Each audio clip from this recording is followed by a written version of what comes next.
សួស្តីអ្នកទាំងអស់គ្នាថ្ងៃនេះខ្ញុំសូមបង្ហាញអ្នកទាំងអស់គ្នាពីវីដេអូមួយទៀតពីរបៀប add switch DNS នេះគឺយើង add switch DNS នេះគឺយើង add នៅក្នុង Windows Server 2008 R2 របស់យើងនេះណាតែមកខ្ញុំចូលមកកាន់ Windows Server ខ្ញុំចូលមកនេះគឺ Windows របស់ខ្ញុំជា Windows Server យើងអាចមើលវាបានដើម្បីមើលវាតែជា Windows អីគឺយើងចេញមកស្ដាំលើវាយកពាក្យ property ហ្នឹងហើយប្រភេទ Windows របស់ខ្ញុំគឺនេះជា Windows Server 2008 R2 Enterprise ហ្នឹងណាបន្ទាប់មកដើម្បី add switch DNS គឺយើងអាចចូលមើលកន្លែងនេះ admin tool នេះគឺវាអត់ទាន់មាន switch DNS ទេកន្លែងហ្នឹងអត់ទាន់មានពាក្យថា DNS ទេកន្លែងនេះដើម្បី add switch DNS គឺយើងអាចចូល start យក administrative tool បន្ទាប់មកយើងយកពាក្យ server manager នេះណាបន្ទាប់មកយើងរងចាំវាបន្តិចមកកន្លែងហ្នឹង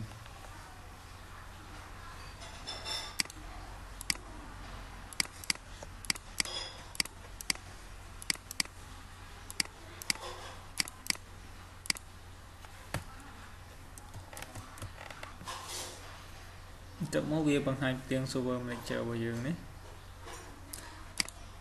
តែមកយើងចូលលើវាហើយយើងចូលពាក្យ role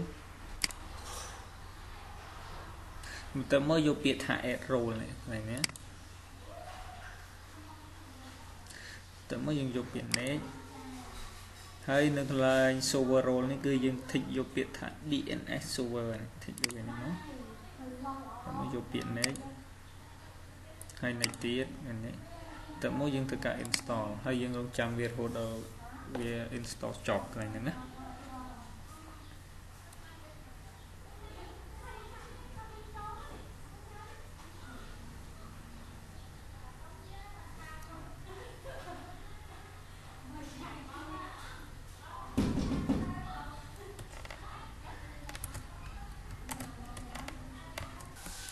តែមកកន្លែងនេះគឺយើងជ្រើសរើសយកពាក្យថា close មានន័យថាការ install របស់យើងគឺបានចប់ហើយគឺវាដាក់ពាក្យ installation success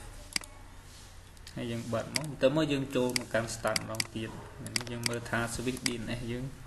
បាន add ហើយនៅទៅមកចូល start administrative tool ហើយវាឃើញពាក្យថា DNS មិញកាលណាយើងអត់ទាន់ add គឺវាអត់ទាន់មានពាក្យ DNS តែមកយើងអាចចុចវាមើលតែមកនេះវាមាន DNS របស់យើងហើយវាមាន forward revert lookup zone ប៉ុន្តែតើតើនឹង forward revert lookup zone ខ្ញុំនឹងបង្ហាញនៅពេលក្រោយកន្លែងនេះគឺខ្ញុំបង្ហាញត្រឹមតែ add switch DNS ទេសូមអរគុណអ្នកនរគ្នាសម្រាប់ការតាមដាន